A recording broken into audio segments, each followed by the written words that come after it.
Si sono concluse con 3 deferiti all'autorità giudiziaria il sequestro degli scarichi di un opificio e circa 15.000 euro di sanzioni amministrative accertate le attività di ispezione e di indagine condotte dall'Arma dei Carabinieri di Agrigento nell'ambito della campagna olearia 2022.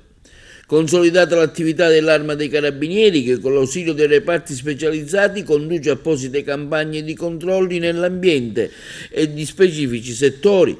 In particolare nei mesi che vanno da ottobre a dicembre le attività si sono concentrate sulla molitura delle olive, conseguentemente sull'annoso scorretto smaltimento delle acque di vegetazione, osservato speciale quest'anno il territorio montano della provincia. I militari hanno scovato uno scarico abusivo di acque e di vegetazione attraverso un sistema di collettamento che induceva direttamente nel letto del fiume Magazzolo. Stamani la conferenza stampa presso il comando dei Carabinieri. Comandante, un bilancio della vostra operazione di controllo del territorio dovuto agli scarti degli oleifici?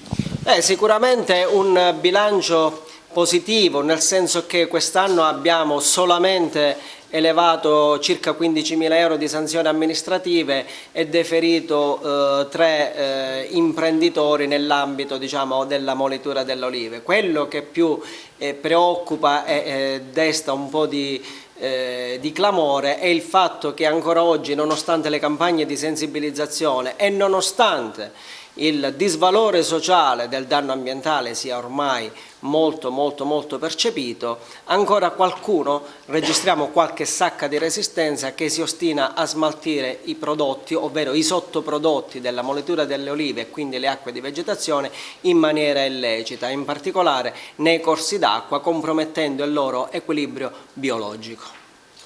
Le aziende si organizzano anche con dei tubi interrati, signor Colonnello, per ovviare ai vostri controlli? Purtroppo sì, abbiamo trovato dei tubi interrati artatamente criptati dalla vegetazione in maniera tale che questi con l'ausilio delle autocisterne possano agganciare nei tubi e smaltire illecitamente il refluo. Quest'anno, grazie anche all'ausilio e all'utilizzo di un drone, abbiamo scovato un appresamento abusivo e sequestrato.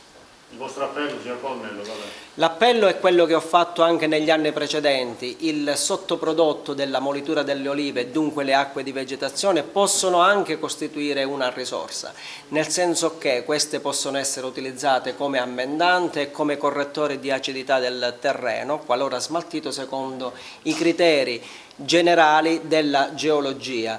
Quindi, con un po' di buonsenso, con un'attività anche, dico io, a volte di sensibilizzazione, si può certamente arrivare al punto di ovviare a questo problema. L'Arma dei Carabinieri tiene le caserme aperte, gli imprenditori sono invitati, qualora ne avessero la necessità, a chiederci anche l'ausilio, chiederci aiuto e chiederci chiarimenti su come poter smaltire queste acque di vegetazione. È una sinergia tra le istituzioni e la parte imprenditoriale sana del nostro territorio, può sicuramente fare la differenza e salvaguardare in tutto l'ambiente. Il criterio che seguite nei controlli qual è? È un criterio random, non abbiamo particolari diciamo così, schemi preordinati, ma comunque la provincia è certamente coperta in ogni suo punto. Quindi controllo capillare, insomma? Assolutamente sì, attraverso anche l'azione capillare e puntuale dell'Arma territoriale. Claudio Lombardo, ecco le raccomandazioni di Mare Amico perché questi olifici, diciamo, rispettino al massimo le norme. D'altronde abbiamo visto quali sono i risultati da parte dei controlli dei Carabinieri.